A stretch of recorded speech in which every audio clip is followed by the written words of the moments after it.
എടാ പിടയ്ക്കുന്ന മീന്. പിടയ്ക്കുന്നതോ? ഇത് ചെറുതായി വാലിട്ടടിക്കുന്നല്ലേ ഉള്ളൂ. അല്ലാതെ പിന്നെ മീൻ എഴുന്നേറ്റ് അറബിക്കുത്ത് കളിക്കൂ. തർക്കുത്തരം വേണ്ട. ഏതൊക്കെ മീനുണ്ട്? ഇത് അത്തി, ഇത് മാവേലി. മാവേലി അല്ല, സോറി, ഇത് മത്തി, ഇത് ആവോലി. ഓ അങ്ങനെ. ഈ മീൻ അമോണിയ ഇട്ട് കൊണ്ടുവന്നാണോ? അത് പിന്നെ അതെ. അതെന്തിനാ? അത് ഈ മീനൊക്കെ ഫ്രഷ് ആയിട്ട് ഇങ്ങനെ ഭംഗിയായിട്ട് ഇരിക്കുന്നുണ്ട്, അതിന് വേണ്ടിയാ. ഓ അപ്പൊ ഭംഗിക്ക് വേണ്ടി മീൻ അമോണിയ ഇട്ട് കൊണ്ടുവരണം. പിന്നെ മീന് കുട്ടിക്കുറ പൗഡർ ഇട്ട് കൊണ്ടുവരാൻ പറ്റുമോ?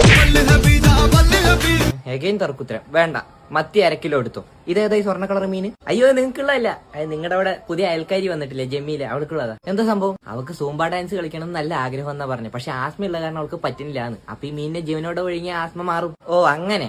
അപ്പൊ ചേട്ടാ ജമീലയ്ക്ക് വേണ്ടി ഞാൻ കടലിൽ പോയി പിടിച്ചോണ്ട് വന്നതാ. ഓ മോനെ, ചില മീനിൽ കൊമ്പുണ്ടാവും, സൂക്ഷിച്ചിട്ട് വേണം. നടക്കട്ടെ. എന്തിനായിട്ട് കാണുന്നു പറഞ്ഞേ? ഈ മീനിനെ ഒന്ന് ജീവനോടെ വിഴുങ്ങിക്ക് ആസ്മ മാറും. അയ്യോ വേണ്ട ഏട്ടാ. വിഴുങ്ങ് ജമീല. വേണ്ട ഏട്ടാ. വിഴുങ്ങ അങ്ങോട്ട്. കാലമട തൊണ്ട അടഞ്ഞു പോയെന്നെ. അയ്യോ സോറി. സൂമ്പി.